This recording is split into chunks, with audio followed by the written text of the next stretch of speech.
बेरोजगारी एक चुनौती है देश के सामने, दुनिया के सामने, और दुनिया की सबसे बड़ी आबादी के राज्य उत्तर प्रदेश के लिए भी। 25 करोड़ की आबादी हमारे राज्य की है। इस 25 करोड़ की आबादी में 56 से 60% आबादी ऐसी है जो वर्किंग फोर्स है, एक कार्यशील है, युवा है। यानी अगर आप देखेंगे तो दुनिया के अंदर उत्तर प्रदेश सबसे युवा राज्य भी है, और उस राज्य के उन युवाओं को ध्यान में रख करके सरकार ने कार्य किए, कदम उठाए।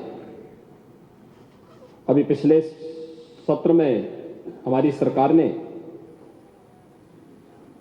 पेपर लीक की घटनाओं पर प्रभावी अंकुश लगाने के लिए सार्वजनिक परीक्षा अनुचित साधनों की रोकथाम अधिनियम 2024 को पारित करने का कार्य किया है, जिससे प्रदेश के सरकारी जो नौकरियां हैं उन नौकरियों में प्रदेश के युवाओं को पूरी ईमानदारी के साथ, पूरी पारदर्शिता के साथ नौकरियां प्राप्त हो सकें और उनमें आरक्षण के नियमों का अक्षरशः पालन किया जा सके।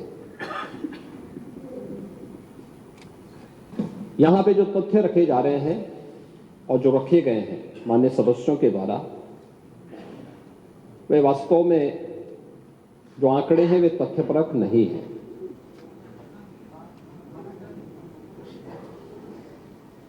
अगर उत्तर प्रदेश में बेसिक शिक्षा परिषद और माध्यमिक शिक्षा परिषद के शिक्षकों की भर्ती की प्रक्रिया को पूर्ण करने की बात है, तो कहना 69,000 शिक्षकों को नियुक्ति पत्र नहीं जारी हुए हैं, मैं उनको बड़े सम्मान के साथ बोलना चाहूंगा कि 69,000 शिक्षकों को नियुक्ति पत्र भी जारी हुए हैं। वे सभी 4 वर्षों से स्कूलों में पढ़ा भी रहे हैं। उससे भी पहले 68,500 शिक्षकों की भर्ती की प्रक्रिया को संपन्न किया गया, क्योंकि उस समय बीएड को एनसीटीई ने उस परीक्षा के योग्य नहीं माना था, तो उस समय बीटीसी के इतने अभ्यर्थी हमारे पास नहीं थे, और जिसमें केवल 42,000 शिक्षकों की भर्ती हो पाई थी। 42,000 शिक्षकों की भर्ती वे भी आज स्कूलों में पढ़ा रहे हैं। उन सबको भी नियुक्ति पत्र जारी हुआ और सभी बेसिक शिक्षा परिषद के स्कूलों में पढ़ा रहे हैं। 69,000 शिक्षकों की भी भर्ती की प्रक्रिया पूरी करने के बाद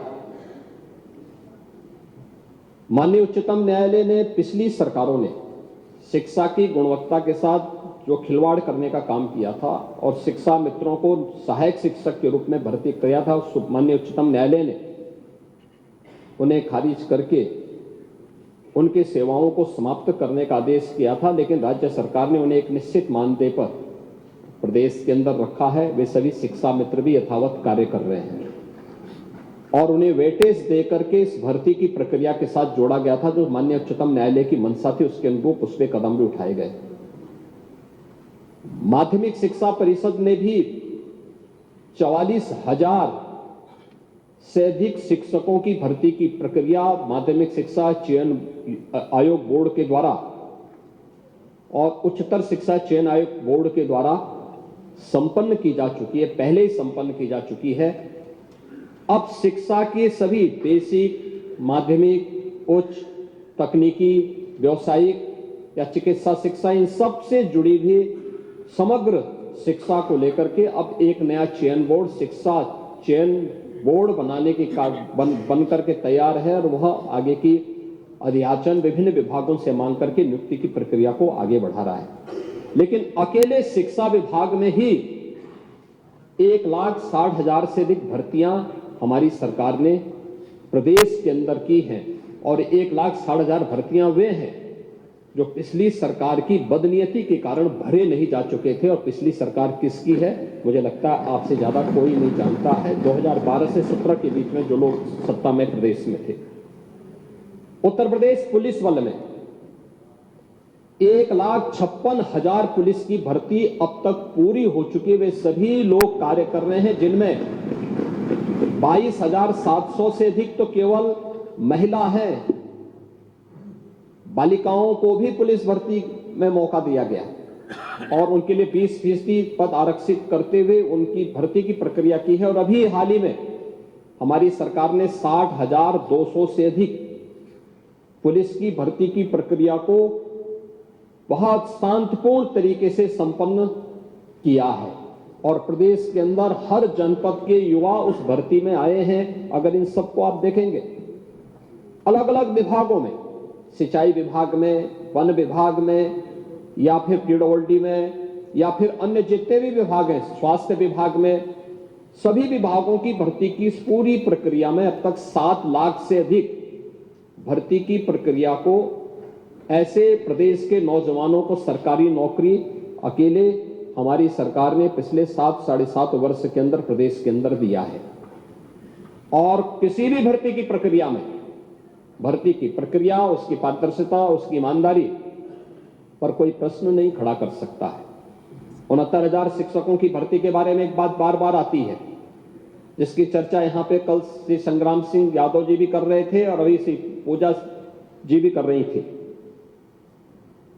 मैं बड़ी विनम्रता के साथ कहूंगा, 69,000 शिक्षकों की भर्ती में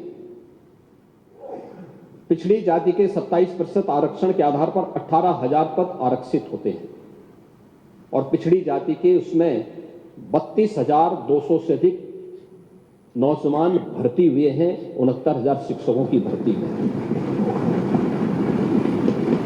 अनुसूचित जाति 21% आरक्षित, उनके लिए जो आरक्षण की सीमा 21% है और 21% में 12,000 पद उनके लिए आरक्षित होते हैं, लेकिन भर्ती हुई है 14,000 से अधिक। ये चीजें क्या दिखाती है कि अपनी योग्यता और मेरिट से जो लोग आगे बढ़े हैं उन्हें जनरल कैटेगरी में लेकर के वहां का लाभ दिया गया है। जनरल के लिए जो पद आरक्षित थे, जनरल के लिए जो पद थे 34,500, जनरल की भर्ती हुई है मात्र 20,000। ये उन सब की आंखों को खोलने वाला होना चाहिए जो इनके नाम पे राजनीति करके अपनी रोटी सेकने का कार्य करके समाज में बंटवारे की खाई को चौड़ा करना चाहते हैं। और इसीलिए भर्ती की प्रक्रिया प्रदेश के किसी भी नौजवान के साथ कोई अन्याय न हो। एक तरफ सरकारी पद ईमानदारी के साथ भरे जाएं। उत्तर प्रदेश लोक सेवा आयोग 2017 के पहले क्या स्थितियां थी कौन नहीं जानता है, क्या नहीं होता था। आप लोग भूल गए जब 86 एसडीएम के पद में से 56 एक जाति विशेष के लोग भर दिए गए। और ये कौन नहीं जानता है इस बात को? पांडे जी, इसका ये भी हम बताएंगे। दूसरा वही प्रयागराज है, वही प्रयागराज है जिस प्रयागराज में पब्लिक सर्विस कमीशन के कार्यालय में महीनों तक यूपी के नौजवान धरना दिए थे और एक अयोग्य व्यक्ति को जो उसके लिए डिजर्व नहीं करता था, एलिजिबल नहीं था, जिसकी डिग्री फर्जी थी, उसे आयोग का अध्यक्ष बना करके पूरे कमीशन और युवाओं के भविष्य के साथ खिलवाड़ करने का काम हुआ था। यह भी इलाहाबाद में हुआ था। तो यहाँ माननीय अखिलेश जी ने कहा था, आंकड़ा भी दिया था कि वो 3 लोग भर्ती हुए थे ऐसे, और आपके सामने बात स्पष्ट। पांडे जी, मैं उसी इस पे आ रहा हूं। दूसरा उस समय कैसे कैसे लोग अध्यक्ष बनाए गए थे जिसकी डिग्री फर्जी, जो स्वयं एक लेक्चरर होने के लिए एलिजिबल नहीं था। High school 3rd division, intermediate 3rd division, graduation 3rd division, फर्जी पीएचडी की डिग्री, और वह Uttar Pradesh public service commission का अध्यक्ष बन गया था और ये लोग उसको लेकर ढूंढते थे, घूमते थे और उसको जब मौका मिला उसने मारी तबाही, पूरे युवाओं के साथ खिलवाड़ किया था। ये कौन नहीं जानता है। और यही नहीं, इस समय भर्ती की प्रक्रिया को पारदर्शी बनाने के लिए समय समय पर रिफॉर्म किए जाते हैं और ये आयोग और बोर्डों को पूरा अधिकार होता है उस रिफॉर्म को करने के लिए, लेकिन प्रक्रिया पूरी ईमानदारी के साथ होनी चाहिए। और वही प्रक्रिया पब्लिक सर्विस कमीशन भी, अधीनस्थ सेवा चयन आयोग भी, शिक्षा आयोग भी उसके लिए अधिकृत होते हैं। वे लोग इस प्रक्रिया को पूरी कर सकते हैं और जब भी उत्तर प्रदेश के युवाओं के हित में इस प्रकार के कदम उठाने की आवश्यकता पड़ती है, तीनों आयोग, बोर्ड या कोई भी अन्य ऐसे बोर्ड या आयोग हैं, वे इसके लिए अधिकृत होते हैं। वे क्योंकि वो एक ऑटोनॉमी बॉडी है, वे अपने कदम को उठाने के स्वतंत्र है, वे कर रहे हैं। लेकिन प्रक्रिया में कोई खामी नहीं, उनकी ईमानदारी, उनकी नियत में कोई, उनकी पारदर्शिता में कोई उंगली नहीं उठा सकता। पूरी शुचिता और पारदर्शिता के साथ सारे कार्य संपन्न हो रहे हैं और इसीलिए इन युवाओं को नियुक्ति पत्र देने के लिए मैं और मेरे मंत्रिमंडल के मेरे सदस्यगण सभी लोग जाते हैं। माननीय जनप्रतिनिधियों से हम कहते हैं कि वे लोग भी जिले जिले में जाकर के नियुक्ति पत्र वितरण में अपना योगदान दें और हर नौजवान इसके लिए खुश होता है कि साहब सिफारिश के बगैर न केवल हमारी नियुक्ति हुई है बल्कि हमें नियुक्ति पत्र भी प्राप्त हो रहा है। ये हमारे लिए हमारे जीवन का सबसे अद्भुत क्षण है। और मैं इस एक तो नियुक्ति की प्रक्रिया सरकारी क्षेत्र में, दूसरा प्रदेश सरकार की जो जीरो टॉलरेंस की नीति है अपराध और अपराधियों के प्रति, इसीलिए है जिससे अधिक से अधिक निवेश यहां यूपी के अंदर आए, अधिक से अधिक निवेश आए। ये 40 लाख करोड़ रुपए का जो निवेश है यह उत्तर प्रदेश में 1 करोड़ 25 लाख से अधिक नौजवानों को सीधे सीधे नौकरी की गारंटी दे रहा है। 1 करोड़ 25 लाख नौजवानों को नौकरी की गारंटी दे रहा है और इसमें से 15 लाख करोड़ का अब तक हम जमीनी धरातल पर उतार चुके हैं। 10 लाख करोड़ का पाइपलाइन में है जिसको कभी भी हम ग्राउंड ब्रेकिंग करके इसको भी आगे बढ़ा देंगे। लेकिन प्रदेश के अंदर जो एक वातावरण बना है सुरक्षा का, बेहतर कानून व्यवस्था का, दंगा मुक्त प्रदेश का, आज उसके लिए देश और दुनिया का हर निवेशक प्रदेश में आना चाहता है, प्रदेश में निवेश करना चाहता है और इसी का परिणाम है 12 से 17 के बीच में प्रदेश की जो बेरोजगारी दर थी, अनएम्प्लॉयमेंट रेट था, वह 19% से अधिक था और आज ओझा जी ने स्वयं कहा है कि 2.4 है। ये चीजें दिखाती हैं सरकार के कदम अच्छी दिशा में आगे बढ़े हैं।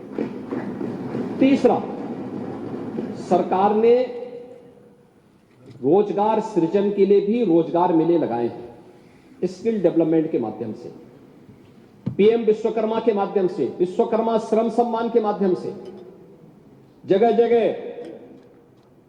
रोजगार मेले लग रहे हैं, जगह जगह कार्यक्रम चल रहे हैं।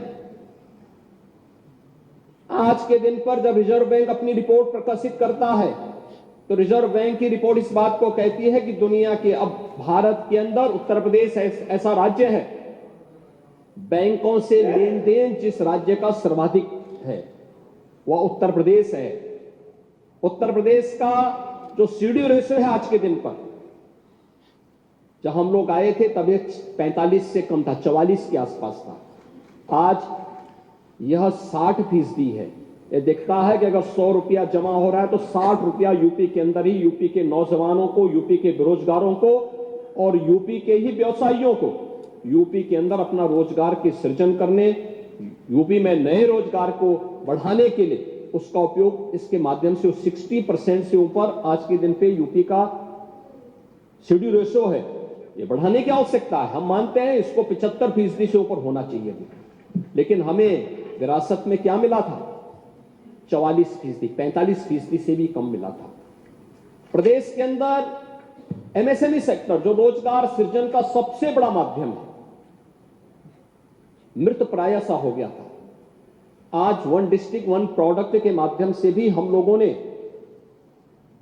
लाखों नौजवानों को उन्हीं के जनपद में रोजगार सृजन के अवसर भी उपलब्ध करवाए हैं। कृषि सेक्टर में जो रिफॉर्म हुए हैं, जो सुविधाएं मिली हैं, किसानों की आमदनी को कई गुना बढ़ाने का काम किया गया है।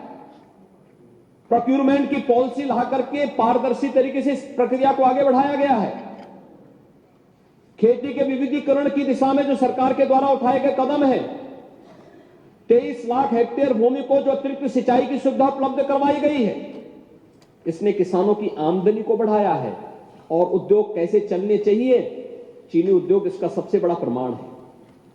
सबसे बड़ा प्रमाण है कि उत्तर प्रदेश, जिसको आप चीनी उद्योगों को आप बेच रहे थे, तबाह कर रहे थे, बंद कर रहे थे, आज 120 चीनी मिलें अकेले उत्तर प्रदेश चला रहा है। और उनमें से 100 चीनी मिलें ऐसी हैं, उनमें से 100 चीनी मिलें ऐसी हैं जो एक सप्ताह से 10 दिन के अंदर अपना गन्ना मूल्य का भुगतान कर रही है।